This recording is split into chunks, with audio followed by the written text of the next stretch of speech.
چه نسبتی شمیم بام داره؟ خواهرم بچه.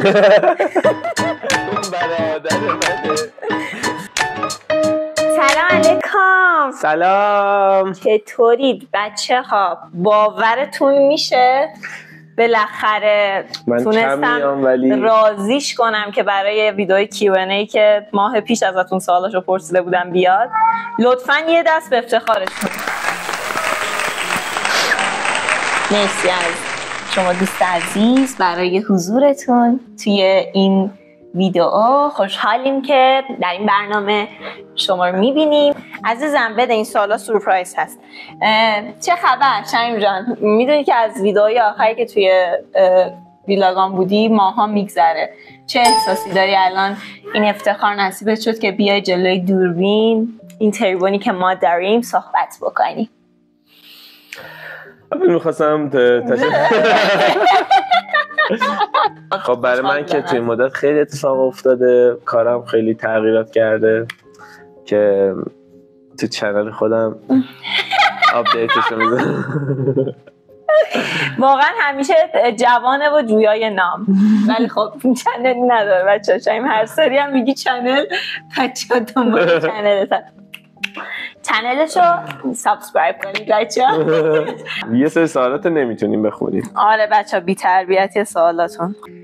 یه سوالی که خیلی بچه ها پرسیده بودید و برام جالب بود این که شمیم کیه؟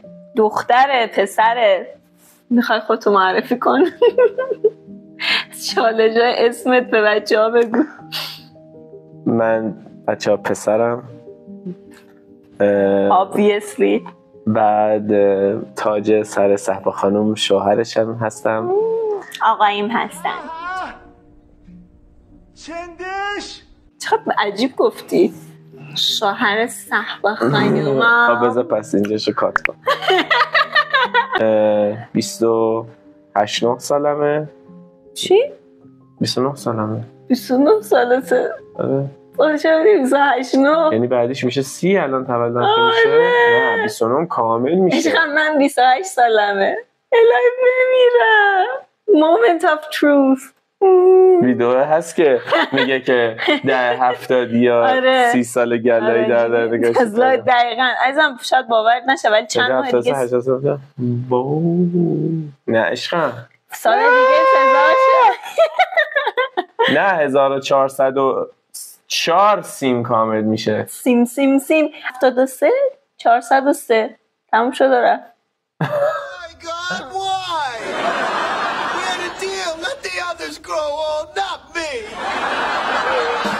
سوال اولمون که 20 دقیقه طول کشید. بچه‌ها لطفاً ویلاگو قطع نکنید. The best is yet to come. با شمیم نسبت فامیلی دارین؟ آخه خیلی شبیهین. بچه‌ها ما هیچ نسبت فامیلی نداریم و خودم هیچ وقت هیچ شباهتی بین خودم شمیم نمی‌بینم، ولی اول ازدواجمون میرفتیم تو مبل فروشی، مثلا می‌خواستیم مبل نگاه کنیم بخریم، طرف معلوم نمیذاشت، فکر می‌کرد خواهر برادریم مثلا اومدیم می‌خوایم اسکلش. راستیه جوابمون رو نمیدادن جدا. سوال بعدیتون اینه که چطوری با هم آشنا شدیم؟ بچه‌ها من توی ویدیوی Q&A قبلی کامل توضیح دادم، برید ویدیوی لینکش هست قبلی رو ببینید. یه نفر پرسیده که راجع به اولین بوستون برامون بگین. مام بابا امیدوارم که ویدیومونو ندید. ما بعد از ازدواج تازه دست همدیگه رو گرفتیم. اولین بوسمون با یه جوریه جلو همه می‌خوایم بگیم. واقعا؟ بابا بچه از خودن. بچه ما مثلا 1 ماه بود هم دوست بودیم و اینا. بعد شمیم از شیراز اومد کرج پیش من. بعد ما بلیط کنسرت میلاد درخشانی رو گرفته بودیم که یکی از خواننده‌های مورد علاقه جفتمونه و اون آلبومش هست که تو خداوند منی و اشارات نظر و اینا توشه. اون آلبوم دقیقاً آلبوم اشارات نظر. بچه‌ها واقعا شب رویایی بود برای من، حداقل تو هم حس داشتی. خیلی باحال بود.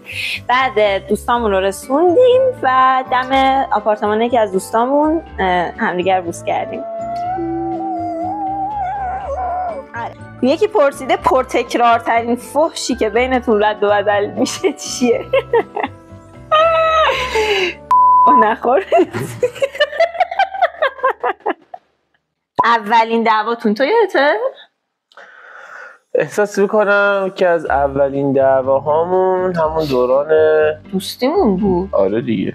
چی بود دعوایی؟ من یه عکسی گذاشته بودم تو اینستاگرام بعد تو چیز شده بودی که این عکس رو پاکش کن. یه عکسی گذاشته بودم به نظر خودم خیلی قشنگ بود ولی شمیم غیرت آریاییش بهش برخورد و گفت اون عکس رو بردار. بعد منم مثلا از این سیستمام که مای بادی مای چویس، اون موقع ببین مثلا 9 سال پیش آگاهی ما راجع به این که مثلا 10 سال پیش واقعا آگاهی ما از این که آدم‌ها هر کسی اختیار بدنشو داره و اصلا مفهوم اینجوری چیزا خیلی برامون فرق می‌کرد با الان. اولا که من که به شخص خودم خیلی خودم بچه می‌دیدم. آره واقعا خیلی کوچولو بودیم. از این دعوای چرت و پرت بود بچه‌ها دعوای و منم عکسو پاک کردم ولی اگه الان با عقل الانم برگردم میگم گوه نخور. اصلا من بهت نمیگم که آره دیگه دقیقاً ببین داشته گلم. اولین کادویی که به هم دیگه دادید. اولین کادویی که به هم دیگه دادید تو بگو. یادت دیگه نه؟ بیا تا که دست به دست هم به امیدی بدیم به دست هم ما که بستیم به عشق هم نگیرین. خودم یادم به خدا یادم به بابا تو اون دستبنده رو به من دادی. چقدر خوش سلیقه بودم. آره بچه شمیم یه دستبند من هدیه داد. من به چی دادم یادت تو؟ جوراب. شمیم 3 تا جوراب بهم داد. اون که برای عید بود. یادت نیست واقعا؟ زیر پیرانی. نه یادم نیست. بچه ها روی یه سنگ برات عکس جغد کشیدم. خب بغیر از اون دیگه چی دادی؟ با جورابا بود. بچه ها شمیم که یادش نیست متاسفانه هدیه عشق زندگیش چی بوده. روی یه سنگ باش من کلا از اینا بودم که هی مثلا یه چیزایی از رو زمین جمع می‌کردم بعد مثلا روش چیزایی می‌کشتم به آدما هدیه میدادم. بعد شمیم یه جغد کشیدم. خوشگل بود. روی یه سنگ جغد خیلی مثلا دیتیل دار کشیدم روی یه سنگ با یه کتاب از تیمبرتون که عاشقش بودم. هست اینجا کتابه؟ آره هست. حالا میتونم برای بچه‌ها عکسشو اسم کتابه هست مرگ غم انگیز پسر صدفی. بعد از اونجایی که شمیمم تصویرسازی و انیمیشن خیلی دوست داشت این کتابه کلا پر از آره واقعا توی تصویرش خیلی باحاله. من اونو دادم به شمیم. تو کتابخونه هست که آره. یکی نوشته قصد نیمیدار شدن ندارید؟ نه واقعا نه بچه‌ها واقعا نه. ما الان حتی پلن ادامه زندگیمون هم مشخص نیست چه می‌خوام یه بچه‌ای هم بیاریم. آره مثلا تو ایران خیلی به نظرم تصمیم پیچیده‌ایه و ما اصلا آماده این حجم از پیچیدگی تو زندگیمون نیستیم. در ضمن ما 3 تا نینی داریم اینجا. بچه‌ها نینی نمیاریم الان. از نینی دوستامون استفاده می‌کنیم و لذت می‌بریم. اولین بار کی عاشقمون یکی شد؟ فکر کنم اگه بخوایم بگیم کی از کی خوشش اومد من از سهم خوشم اومد و واقعا تلاش کردم براش. راست میگه. چند ماه واقعا پیگیرانه بهم پیغام جواب نمیداد. کارو جلو نمیرفت. از اول کجا بزرگ شدید و کی و چرا تصمیم گرفتید بیای شیراز و شیراز برای زندگی خوبه آیا؟ خب اول تو بگو بعد من میگم. خب من که از اول شیراز بودم. همیشه دوست داشتم شیراز نباشم نه اینکه تو ایران باشم. من دوست داشتم از فازم این بود که کل دنیا رو ببینم ولی خب دست قضا و قدر دنیا اومد تو خونه. دنیا اومد توی بعد شیرازم برای زندگی به نظرم بهترین شهر ایران شیراز. اینجوری نگو شلوغ میشه شیراز. بچه ها نیایید به خدا انقدر بد شده شهر. منم از اول شیراز به دنیا اومدم بعد ساکن رفسنجان شدم یه شهری نزدیک کرمان بعد ساکن کرج شدم بعدش هم که ازدواج کردم اومدم دوباره شیراز و از نظر من هم بهترین شهر در ایران برای زندگی شیراز. واقعا شهر زیبا پاکیزه و خوب با یه سرعت ثابتی مناسب. آره اصلا خوبه همه چیش خوبه به نظر من. سوال بعدیشون اینه که قصد مهاجرت دارید؟ من فکر می‌کنم همه قصد مهاجرت دارن ولی من و شمیم قصدشو داریم شرایطشو نداریم ولی هر کسی که بخواد بره تشویقش میکنیم. دعای خیر ما بدرقه راحته. آره ولی برو یه 10 سال دیگه برگرد. آره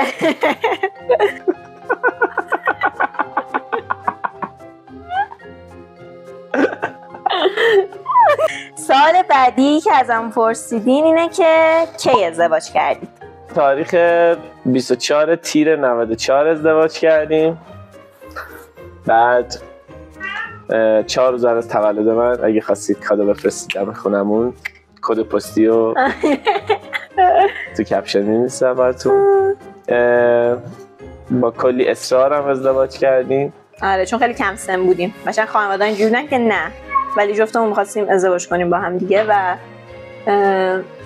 من تقریبا امن ترین تصمیم زندگیم ازدواج با شهیم بوده، با اینکه خیلی کم سن بودیم. نارنج الان داره تقریبا همه چیزو میندازه، ولی خب آره جدا ولی یکی از امن‌ترین تصمیم‌های زندگیم ازدواج با شمیم بوده و ماشاءالله با هم بزرگ شدیم بچه. واقعا با هم بزرگ شدیم. یکی پرسیده آخرین بار که دعوا کردین کی بوده و کی کوتاه اومده؟ کوتاه بیا هستم. شمیم چرت و پرت چرا اسمم کوتاه، فامیلیم بیا. به خدا دروغ میگه. به خدا دروغ میگه. نه موضوع دعوا هم راجع به این بود که کی بود آخرین دعوامون؟ آخرین دعوای ما سر این بود که چرا من در شامپو رو باز گذاشتم. آخرین دعوامون همین بود، سر یه کاری که از نظر من بی اهمیت بوده و از نظر صاحب اهمیت دار بوده دعوا کردیم. بچا در شامپو رو باز میذاره، من میگم اکسید 20 ورش هوا میره تو، یعنی فشارش بدی از همه جا شامپو میزنه. بابا به خدا در پروداکت های پوستی و محیطون رو ببندید، این با هوا اکسید میشه. و 2 ماه پیش راجع به این دعوا کردیم و من هر بار که یادم میفته بهشم یادآوری میکنم که در همه چی رو ببند لطفا.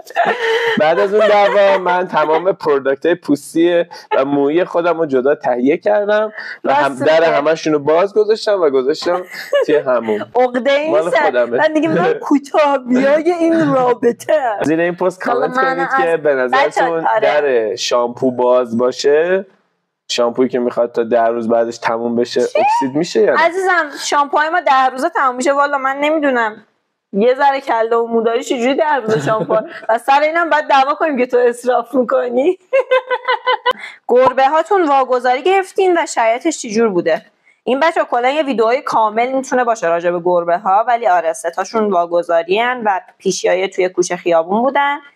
شرایطش هم که از این پیجا شما چیز کنید، پیجای واگذاری تو شهرهای مختلف هست، پیدا کنید بهشون کمک کنید. حتی اگه نمیخواین حیوان بیارید پول بریزید تو بگو به حسابشون. من پیجایی که تو شیراز هستن و میذارم براتون اینجا الان تو اینستاگرام، برید لطفاً کمکشون کنید. واقعا انسان‌های بخشنده و عزیزی هستن که دارن به حیونا کمک میکنن. ما 3 تاشون رو اصلا پیجا گرفتیم.